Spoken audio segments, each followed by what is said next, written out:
Hello everybody, good morning. It's March 8th, 2023.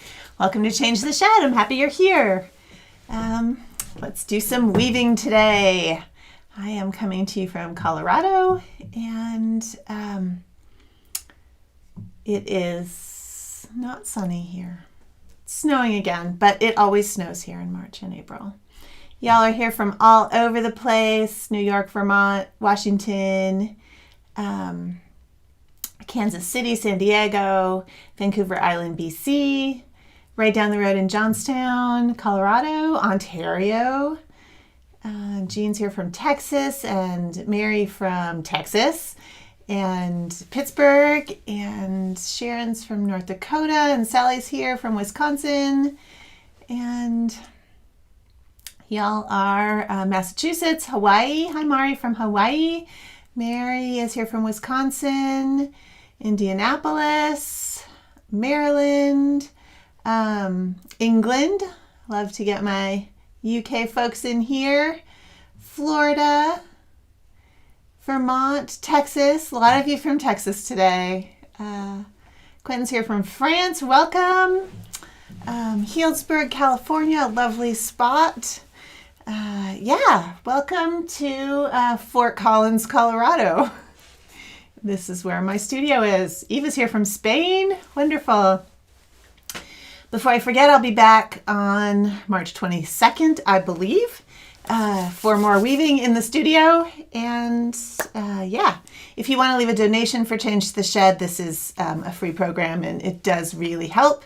There is on the page for Change the Shed at tapestryweaving.com. Under online learning, there's a button that you can leave a donation if you'd like. Thank you to all of you who have left donations. Makes a big difference. This is, it actually takes a lot of time to do this program. So if it's helpful, especially if you're not able to participate in any of my other classes, it would be, excuse me.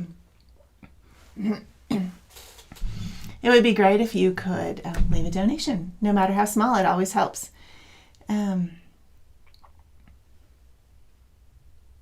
Susan, yeah, I'm not sure what you're asking. Is that my design to the left of my loom? My little loom, yes, but that's a tapestry behind me, and I'm not sure what you're asking. Hi, Paula from the UK. I just wanted to tell you that I'm doing the Fixing Your Sheds class, so if you have problems with shedding or things just tend to not work, sometimes when you're weaving, that is a short workshop with an online class, and I'm running it again. April 22nd is when the live Q&A is, but there's a whole class associated with it, and all the stuff is recorded and online. So if you're interested in that, it's in a short class, and you should register between now and April 21st, because the first live is on April 22nd, and the second one is on April 29th. Only other things. I am back to doing retreats. So if you want to work in person with me, I happen to have 2 openings left in my CSU retreat. I'll be teaching in the mountains of Colorado in May. So if you haven't seen that, go to my website and look under workshops. I think there's a page for that retreat if you want to come. It's almost full, but I actually have a room for 2 people. If you have a friend who wants to come, something to think about. It might be really fun to come with a friend. So, or if you don't want to come with a friend, just come anyway. And then, I think that's all on my announcement list. So I'll be back March 22nd, which will be, I think, 3 years since we started Change the Shed, which means about right now, it's 3 years since we realized COVID was going to be a problem. So it does feel like things are much better now. So it's nice to be 3 years past, even though it's maybe not over ever. It does feel better. Thanks for hanging with me for 3 years. It's fantastic. So I'm happy that you're here. I brought the gnome back because though I was tempted to move on, I thought perhaps you might like to see the resolution of the small gnome project. So that is what I brought today. And we'll probably have some fixing your sheds issues on this project. So I'm glad you're all here. All right, let me switch my camera. Take a deep breath. Here's the here is the first gnome I did, which y'all saw if you watched Change the Shed last fall, right before Christmas. I wanted to do something for Christmas. So this little guy, I did finally do the finishing. For those of you who think the backs of my tapestries are always clean, surprise, surprise, absolutely they are not, especially on small ones. So.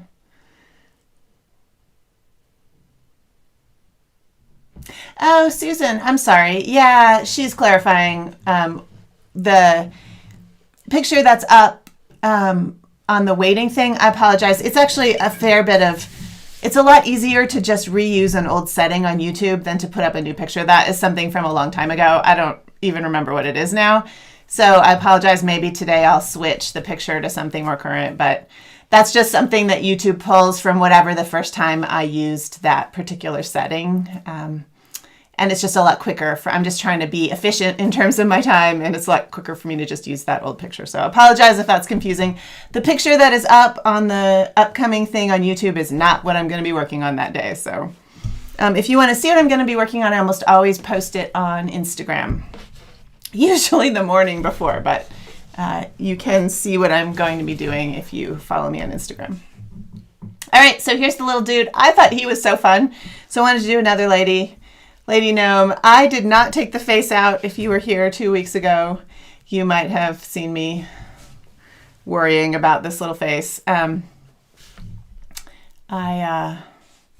am just going to leave it. Going to keep going. I believe this is the angel tapestry now instead of the, these are supposed to be hair. Looks like an angel. Doesn't matter. We're moving on. What I'm working on here is some color gradation in the background. You can see in this guy, it went from light to dark. This is just array yarn. And so I did a little color gradation there. And I'm going to do that again here. This is also what I'm going to be doing in the next Tapestry Discovery box. So if you are wanting to learn more about gradation in Tapestry, the next one drops in April, and we'll be working on that in some little tapestries with this very yarn.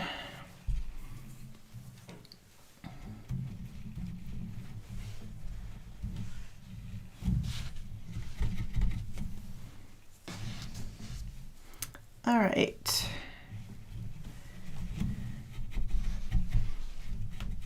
I'm actually doing the gradation differently than I did it here. I want to compare the two. Here I use sort of a demi-dewey mixing thing to make these two colors grade, and in this example I'm doing just straight stripes, and we'll be able to compare the difference. And yes, if you're in the discovery box, you might see, you undoubtedly will see that comparison showing up as a teaching example. All right. I'm going to do one more. I want to work on this little hat today because the hat was the most fun part of the little of this guy. And so I want to do the same kind of thing for this hat. I'm just looking at where this jump up is so I don't leave. Basically, I'm alternating these two colors. And I don't want to screw up the hat shape. I think that will be all right.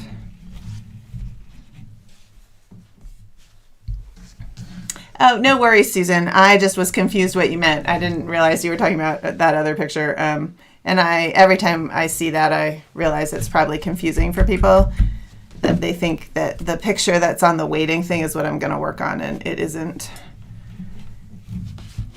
I just don't want to spend another 10 minutes changing that picture every single time, so I just leave it the same.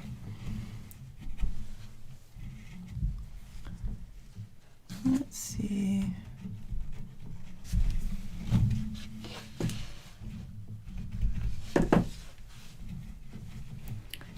All right. Just going to change these so I know that the next time I want to use this other color. But let's catch up. Doing the same thing on this side.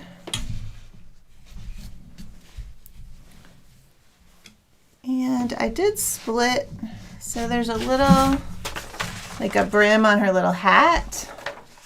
And I did split, let's see if you can see that. Because this is a fringeless for selvage warp, I split this warp to get a little more, I didn't want a whole step over, I just wanted a half step over.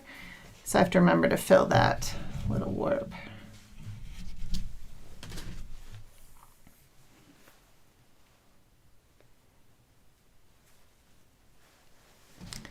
And I'm using a needle so I can grab that warp. That's right.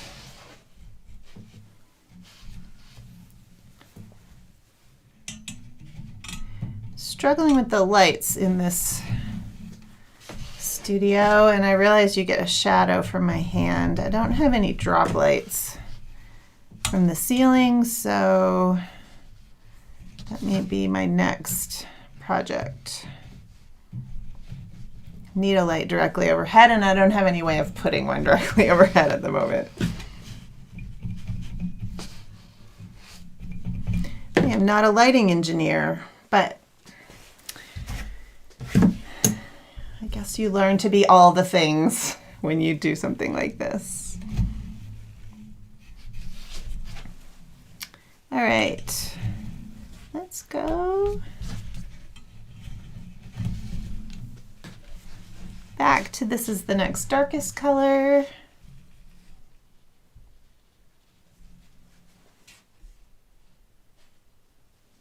Oh, Jennifer, I will look at that. She says the title screen actually says 5:30 p.m. That may be an error that I need to fix. Sounds like this is the week I'm going to change that title screen. Thanks for letting me know, you guys. Sometimes when things are the same for a while, I just don't check them. And a few of you are really good about telling me about typos. Also, which is helpful.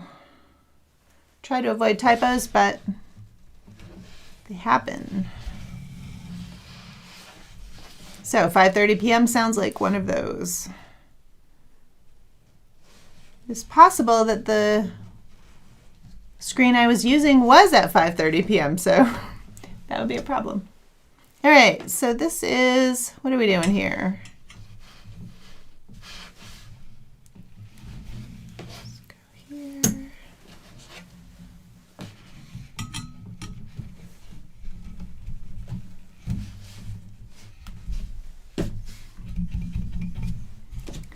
I did 2.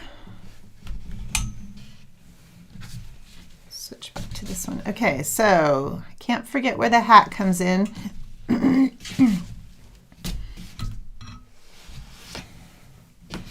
I'm weaving from the front. So this technique I'm using right now, I use a lot on my big looms, and I weave from the back, and it's way easier from the back because you can see exactly what you're doing with all these little jump overs. So if it seems a little confusing, I've gotten used to doing it from the front, but I do prefer to do it from the back. All right, I just wanted to get that one in to sort of pin down that little thing that keeps flying up, that little weft.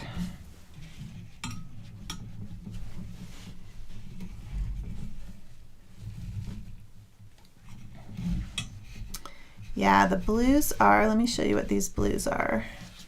So I'm using these 2 colors. This is Sapphire 3, Erase Sapphire 3, and Erase Sapphire 2. This should be, yep.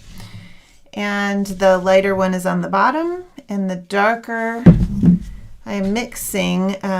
This is 3 of the lighter, this one, and this is 2 of the lighter and 1 of the darker. It looks like I went all the way to the darkest color on this guy, so I'll probably do that on this one too. Let's work on the hat though.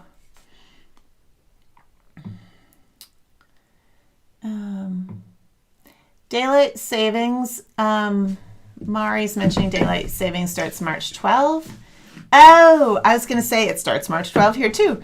Yes, unfortunately, I don't know. I think daylight savings is a pain in the butt, but Colorado still observes daylight savings, so I apologize, Mari, that you'll have to get up earlier to watch starting March 12 or whatever the next one, March 22. Donna, I'm not confident about building up sections in the weaving. Is there a practice exercise for this? Sure. Weave more building up sections. I know that's not a good suggestion. I think it's important to just practice, and you can do that in a lot of different ways. Of course, my impulse is to say take an online class where we practice that. Especially the smaller classes are a fun place to do it. Like I'll be doing Summer of Tapestry again this year. This year it'll start the end of May, which is a really fun class based on prompts, and we talk about all kinds of technical things. But like I'm building up shapes here, it's just a matter of thinking about where your meet and separate is happening, being able to figure out when your meet and separate is wrong, and that's what that Fixing the Sheds class I'm doing in April is about. Knowing when there's an error and then figuring out how to fix it. And then, oh, I am not going to like the shape of this hat. Sorry, I'm thinking about how I have this really vertical right here, and it's going to be a nice long slit. I'm not sure. Well, maybe it'll be all right. You might start in some of my classes. I start with shape building just by saying, you know, hey, weave some squares. So weave one square and then weave a square next to it and then weave another square next to it and then look at your shedding and see if you're getting it correct. And then you can move on to a little more complicated forms, that kind of thing.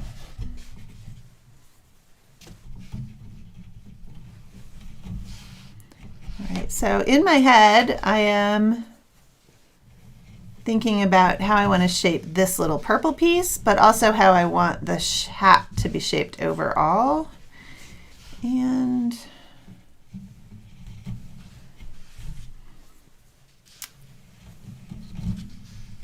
if you have less of an ability to think about all those things at once, it's probably good to use a more exact cartoon.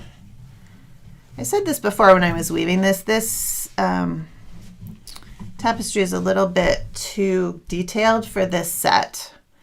This is 8 ends per inch, and there's just too much going on for this set. So making it larger or simpler is definitely an option. Deb says, explain daylight savings to small children and big dogs. No kidding.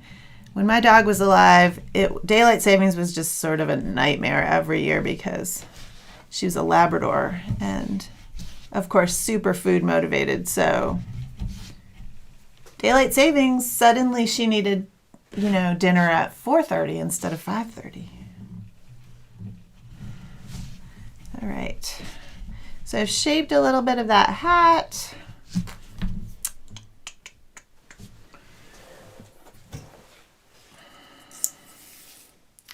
gonna do a slit.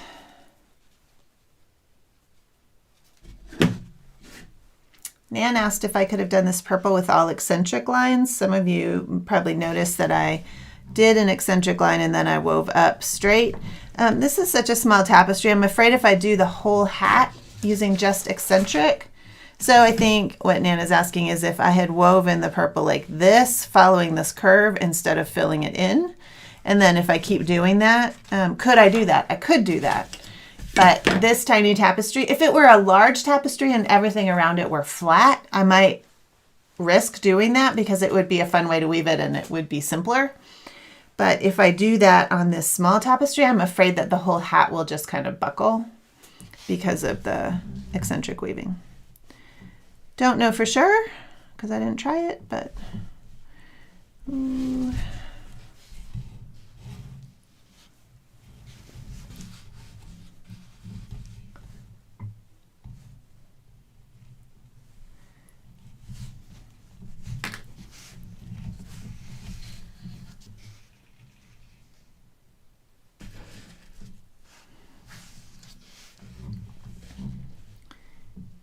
Oh, I've got a little, I forgot I did that as a wrap. You guys probably can't see that. All right. Mostly talking to myself there. I like to sew the slits as I go. I think it really helps stabilize the weaving. And that's how Archie Brennan did it. So I'm with Archie on this. He didn't sew them quite the same way I do, but he sewed as he went. All right, I want to put the little lines in this hat like I did on this one. And of course, I don't remember how I did those, so I think I used 2 strands, so I'm going to try it. And we'll see what happens.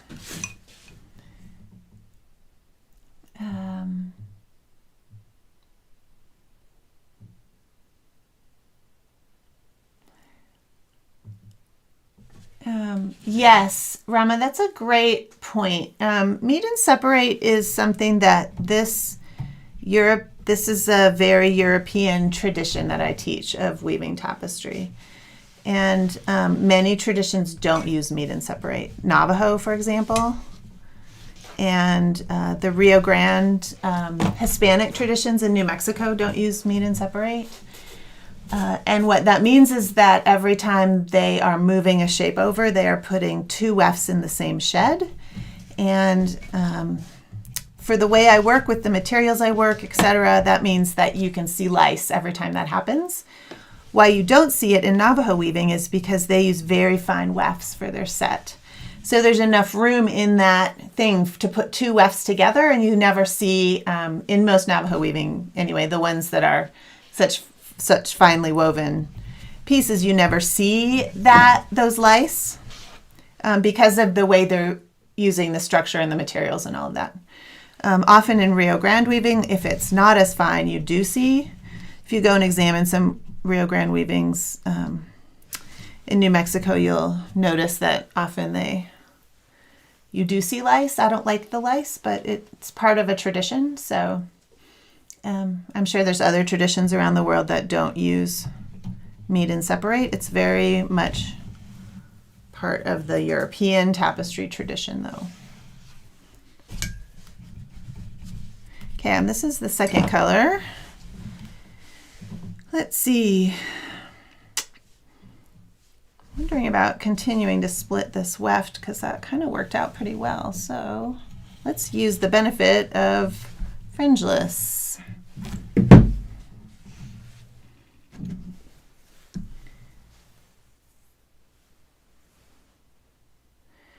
Yes, one of the benefits of fringeless is a doubled warp.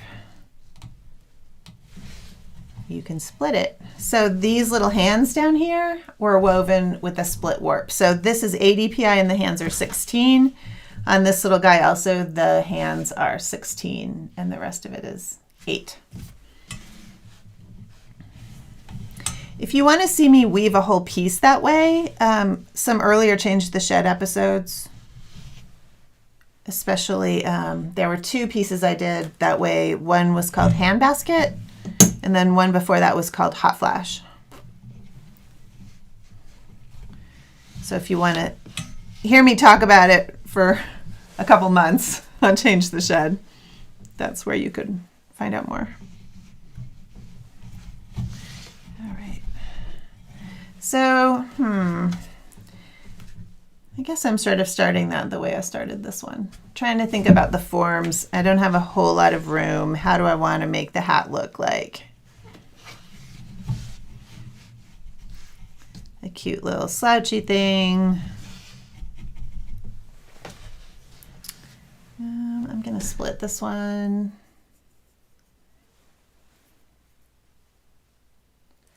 To prevent buckling when you're weaving eccentric wefts. Paula, you,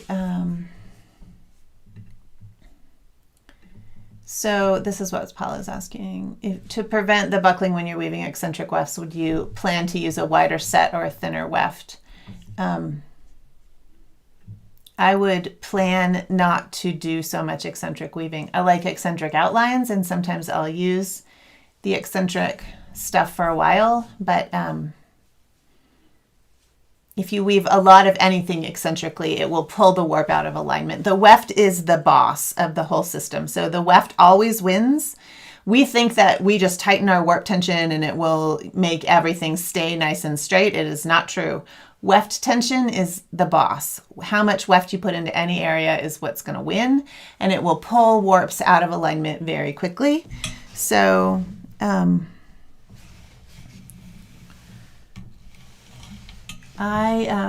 on, let me look at your question again. A wider set or a thinner weft is, it's just not doing so much. It'll still cause problems if you have a wider set or a thinner weft in terms of eccentric weaving. Neither of those will make a difference.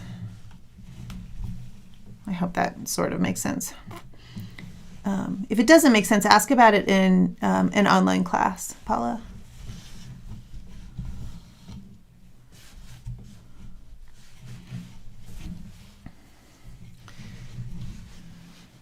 I love weaving eccentrically. It's really fun, but you have to be careful. All right, let's just finish this little shape. I'm just modifying so I guess one of the things y'all are asking, I started this with a curve. This is the eccentric curve, and you saw me start this first piece as the whole curve. That's the eccentric part, and then I started filling in perpendicular to the warp, and that's what I'm saying. You don't want to keep weaving in a curve like this for a long time. If I did the whole hat that way, I don't know, it might work, but I would not do it on a piece that I really cared about. I was debating whether to say it that way or not.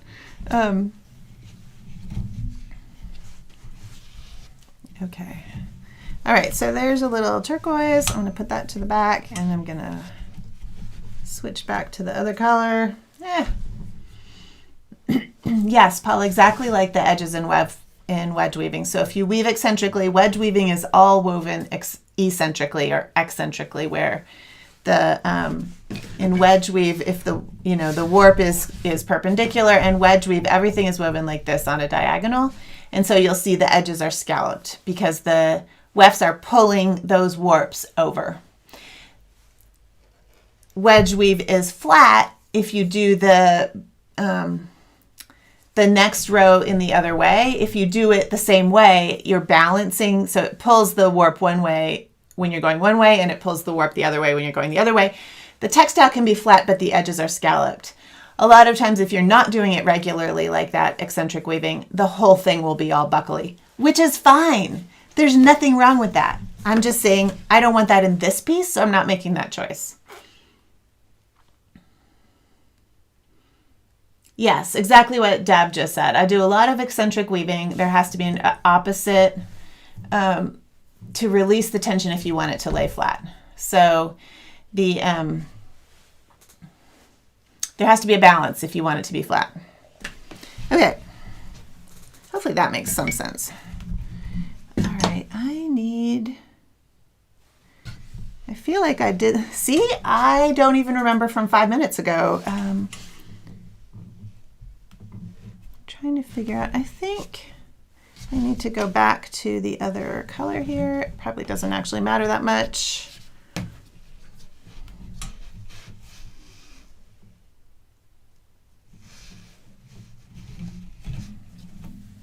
I just want to fill in, so this is another trick of tapestry. You want to fill in, or just tapestry goes from the bottom to the top. You don't ever weave a shape up in the middle of the tapestry and then fill in around it. It's a really clunky way to weave. It's very hard to weave that way, and it means your structure is not going to be super sound. So you want to always go from bottom to top. And so that means when I've made a shape here, I'm going to fill in as I go to keep things kind of stable. I could keep going with this hat because it is going, it's getting smaller, so it's possible to keep weaving that, but structurally it's nice to keep everything kind of going at the same time. Okay, let's see.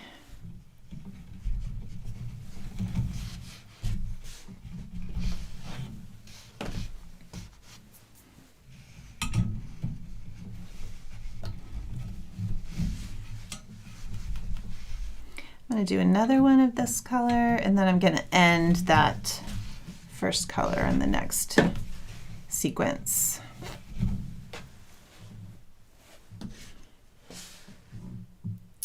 Wedge weaving is flat because it's balanced. If it's not balanced, it will buckle, which is, again, I'm not saying that that's wrong, that a tapestry has to be perfectly flat. It's absolutely not wrong. You can make it's a textile. I've seen, they're gorgeous works that are not flat, usually on purpose, and that's totally fine. Often those are works that use wedge weave, and that is what someone mentioned, Sylvia Hayden. Sylvia Hayden wove that way. Her pieces were not at all flat. If you have not seen her new book, Movement in Tapestry, I highly recommend it. I mentioned it several times in my newsletter, so if you need a link of where to order it, it's self-published, so if you need a link of where to order it, let me know. I'm sure I put it on. There's notes for Change the Shed every week, so if I mention something, I probably put a link in the notes. Just go to tapestryweaving.com. to find those links. Anyway, Sylvia Hayden wove, she's amazing. She wove eccentrically pretty much all the time and with no regard for whether the piece was flat or not. And her pieces are incredible. My pipe loom, good question. Marina asked what the size of this pipe loom is. Total width is about 9 inches. I think the pipes at the bottom and top were 8 inches each. And then it is right now, it's about 12, 20, a little over 20 inches. Tall, extended wise, I have, you can see the threaded rod there, extended pretty far because the longer warp is nice to weave on.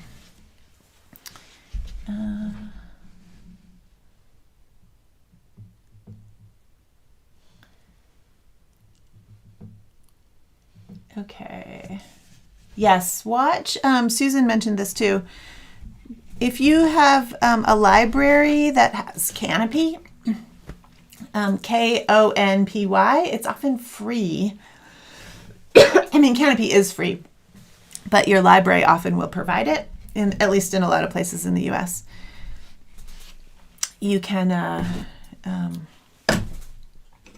watch Sylvia Hayden's movie. This is, if you can't get her book, at least watch this film. It's called, that's not quite right, Susan, A Weaverly Way. I don't think that's the title. It's something like that. If you Google Sylvia Hayden, I could be wrong, that could be right. I just feel like that's not quite the title. Someone will look it up. The title of Sylvia's movie, which came out quite a few years ago now. It's a documentary about her work. It's quite lovely. She talks about why she does the things she does. I think she's a really important figure in Tapestry. She passed away in I'm trying to remember when she died. 2015 maybe? Maybe it was later than that. Anyway, unfortunately she's no longer with us, but get her book if you can.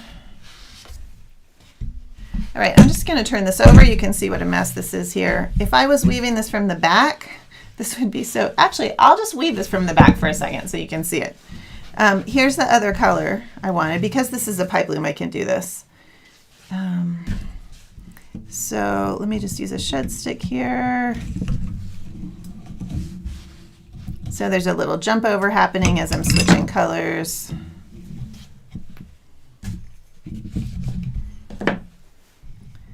And I do this on my large looms in a lot of different pieces where I'm blending colors. It's a fairly crude technique. It's useful in small areas like this. If your yarns are dyed carefully, closely together, these just array yarns are a good choice for this technique because they're dyed really closely together. If you want a really smooth gradation, that is often actually not a goal in tapestry. So that's just, it's all about the materials and what you want to create. All right, cool. Turn this back over. Great, that looks good. Let's just add one more color here. I split that warp. I want to make sure I don't forget to catch that warp, and if I do it now, let's see, did I make the next color? No, that was the next color will be two of, this is the darker and this is the lighter, two of the darker, one of the lighter. This is just weft bundling. Lots of fun. I talked about this in Tapestry Discovery Box, which I think there's going to be more. They're sold out right now because we ran out of yarn, but if you wanted to jump into that program, I think really soon they're going to have more yarn available, so you should be able to get in. That is through Gist Yarn, G-I-S-T. All right, here is that next color. Now I'm just going to do the same thing that I did with the last one and alternate I'm just making stripes with two different colors. It is as simple as that. Okay, let me catch that little warp before I completely forget. When I'm working by myself and it's quiet, I promise I don't. Well, that's not true. I still miss things. We all miss things. You get distracted, and I'm not going to pretend that I don't make lots of mistakes, because I do.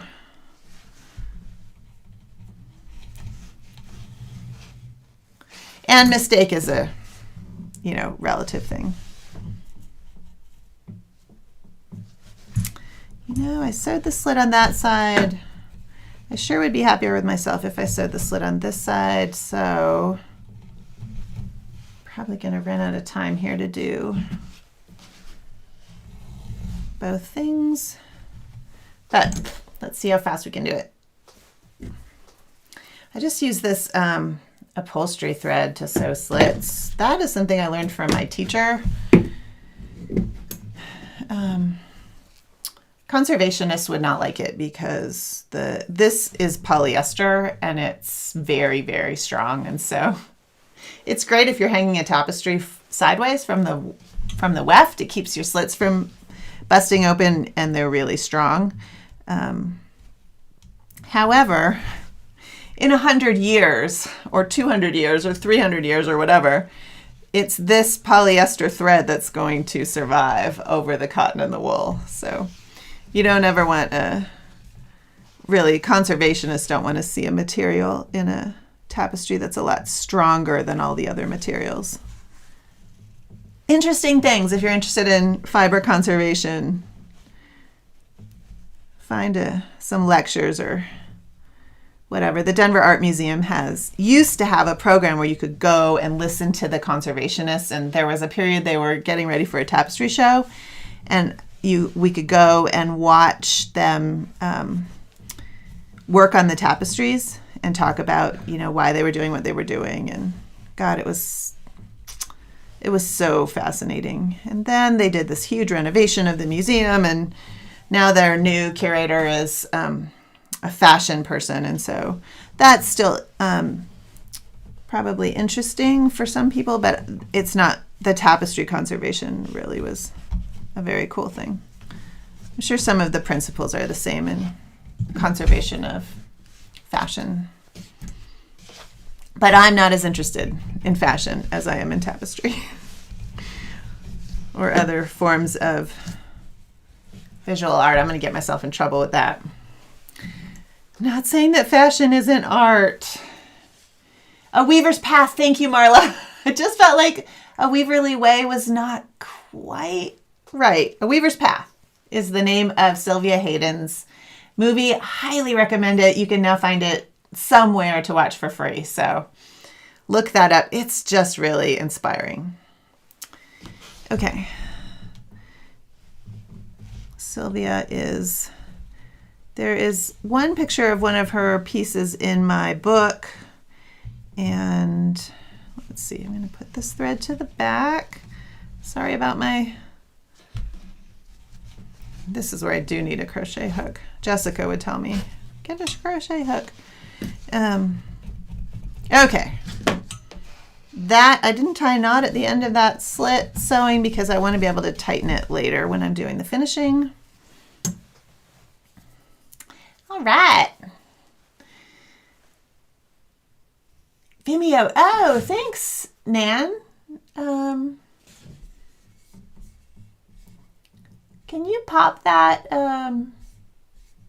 URL in again, Nan? I don't see it. You might be able to watch, I think what Nan is saying is you might be able to watch that on Vimeo, which would be amazing. I will look for the link and put it on the website under today's Change the Shed episode. Okay, now it's going to be a little harder to discern which color is which. When I do this on my large tapestries, this back and forth color mixing thing, I have every single bundle is labeled. I use butterflies a lot on my big loom, and there will be a tape tag on every single one, which is a little annoying in terms of setup, but I dye my own yarns for those, and they're dyed so closely that I can't tell the difference in the bundles, but you can tell once it's woven. So if you pick up the wrong color and weave a whole thing, it is very disappointing, I can tell you, to realize you did a morning's work and it's the wrong color. All right, still splitting this warp.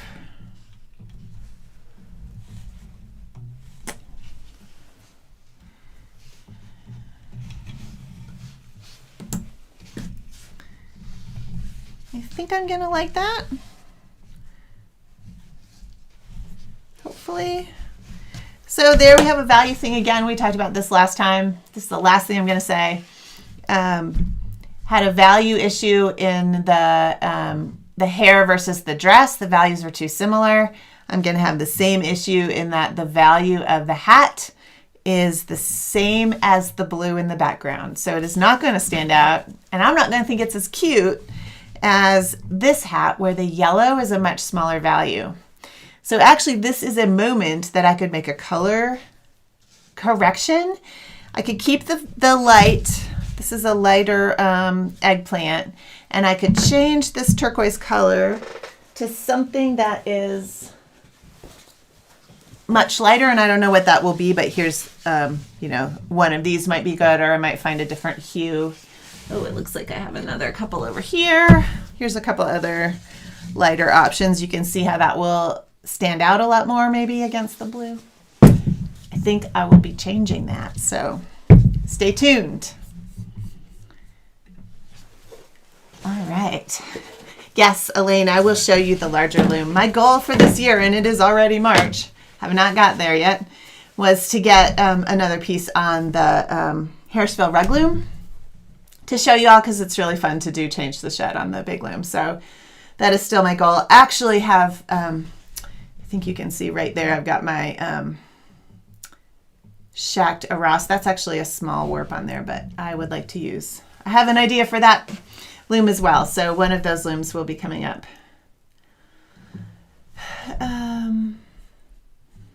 Okay, Deb said on Vimeo she had to buy the Weaver.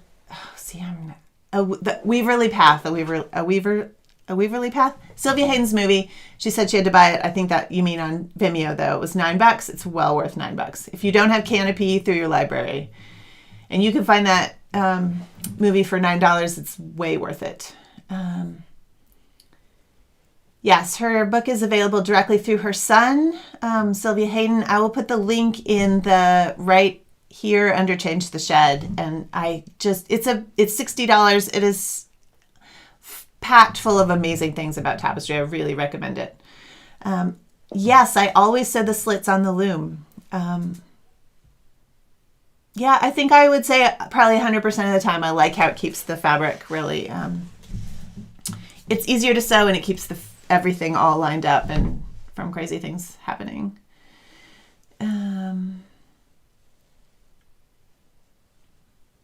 Mary, I'm not really doing irregular hatching. I'm doing more like stripes. Yes, I'll show you the larger loom. Mari says, let me put this one over here. Here's what we're talking about. So the purple's great. The second color needs a touch of red in it. Yes, I think this turquoise color. I feel like there's a value problem there. So I'm going to play with it. And if I remember, I'll show you next time. I anticipate being finished with this by the next Change the Shed, but I thought I would be finished with it before this one. So value is super important. It is the most important color concept. Rama says the book is $76 including shipping, and that makes sense. $76 with shipping in the US. I don't know if anybody has it overseas, but that would be something maybe Weaver's Bazaar would carry if you're in the UK. Be worth asking them. All right, everybody. Thank you so much for coming.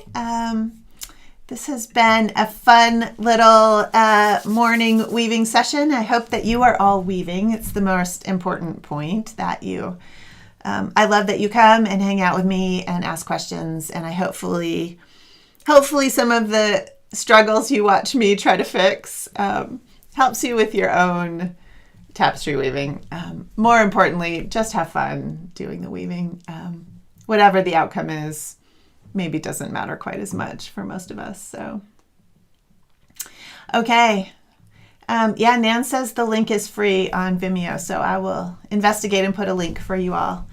And appreciate you all coming. I will see you. I'm 90% sure I'll be here on March 22nd. My newsletter always has updates if for some reason I have to reschedule. But this is my plan. I'll see you then. Thanks, everybody.